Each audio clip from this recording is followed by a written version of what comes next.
watching me from. Let me know in the comment section where you're watching me from. I've missed you guys so much, and I've missed our little story time. So I am back to tell you guys another Bible story. Who is excited for some Bible story? So get whatever you want to eat. Sit down and enjoy this video.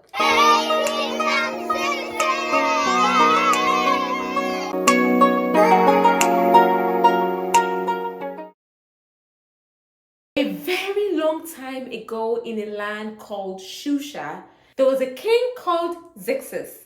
This king one day decided out of the blues that he wanted to show all the other kings in all the other lands how wealthy and rich he was.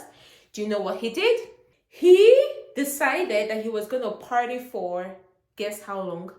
6 months. 6 months of eating, of drinking, of partying, of fun. He invited so many people from all the lands to come to Shusha to celebrate with him just because he felt that he had enough money to throw around.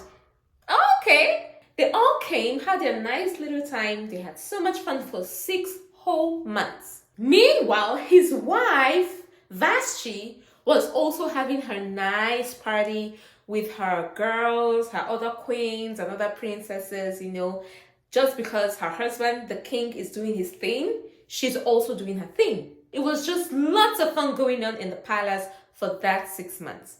At the end of the 6 months, the king decided, to top it off, he's going to throw another 1-week party, just saying thank you for coming. So during that 1-week party, he decided he was going to call his wife, the queen Vashti, to come say hello to his friends. He wanted to display her beauty and show them that she was the most beautiful queen they could ever see. He was right, because Vashti was actually a very beautiful queen to behold. But guess what happened? Queen Vashti decided, oh no, I'm not going to come. I'm not doing that. She refused. She told the king's servant to go tell him that she's not coming. The king felt insulted. What did you say? My queen says she's not going to come? What? What an insult. He felt insulted. It was embarrassing for him because the other kings and all his guests were excited to see Queen Vashti, but she said she wasn't going to come. So he thought, what should he do? You guys know when rulers want to take a decision, they ask for advice from the advisors. Even the president of your country have a list of advisors that advise them on the best decisions to take. So he asked his advisors, what should I do to Queen Vashti for insulting me, for refusing to come see my guest? And they said to him, I think you should take that crown from her and get yourself a whole new queen, just so that she's going to realize that what she did is absolutely wrong. The king thought about it and said, that seems like a good idea. I think I'm going to do that. So he gave an order that every girl should leave whatever they're doing to join a contest where he's going to pick the most beautiful of them all to make queen over Vashti. Very interesting. My friends, can you believe this? Vashti didn't believe it. She was like, wait, what? What did you say? I'm going to get replaced? By that time, it was too late. She couldn't do anything about that. And then the preparations began. Lots of girls joined this contest because they also wanted to be queen. You know what it meant to be a queen back in the days? So many girls got into the contest. And one of the person who got into the contest was Esther. Esther was a Jewish girl.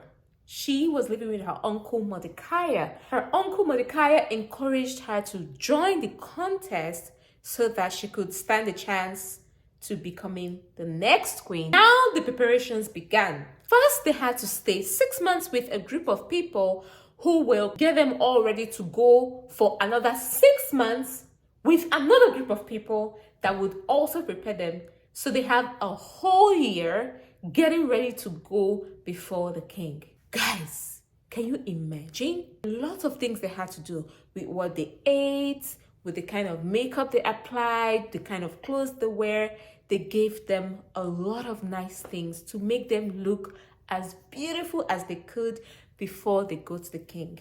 Do you guys remember the Jewish girl I told you about, Esther? Everybody liked her because she was obedient, she was respectful, she was kind, she did everything she was asked to do. So she became the favorite of one of the eunuchs that was in charge of preparing the girls to go before the king. The eunuch told her all the nice things that she needed to do when she goes to the king. And also, the Almighty was with Esther. So she found favor in the eyes of the eunuchs, and when she went before the king, she also found favor in the eyes of the king. Immediately, Esther walked into the presence of the king. The king turned around and said, "Whoa! Who is this beautiful girl?" And guess what, guys?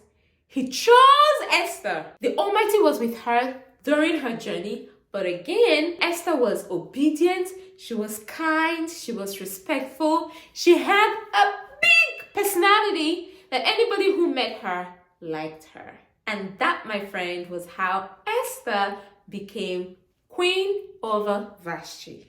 Everything was going well in the land of Shusha until one guy named Haman decided he was going to be mean. This guy, Haman, was the second in command after the king. So he had some form of authority. Because he had such a position, he thought everyone should bow down and worship him. Can you guys imagine that? He actually literally gave a command that if he's walking by and you're standing, you're going to be in trouble because you have to bow down and worship him. People were doing exactly that because they didn't want to get in trouble. But guess what?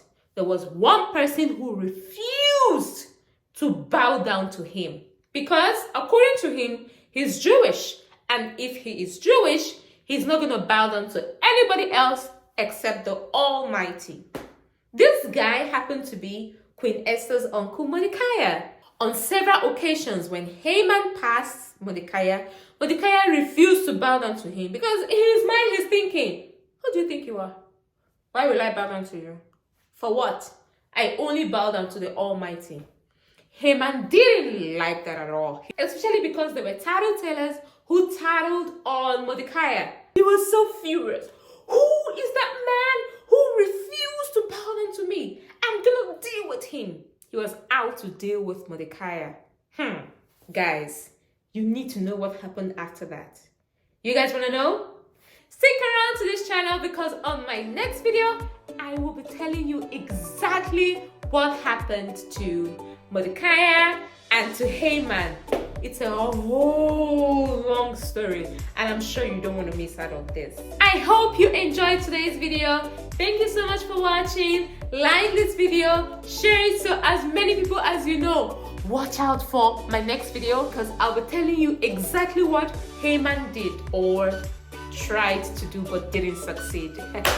See you in my next video, Kingdom Citizens. Bye guys.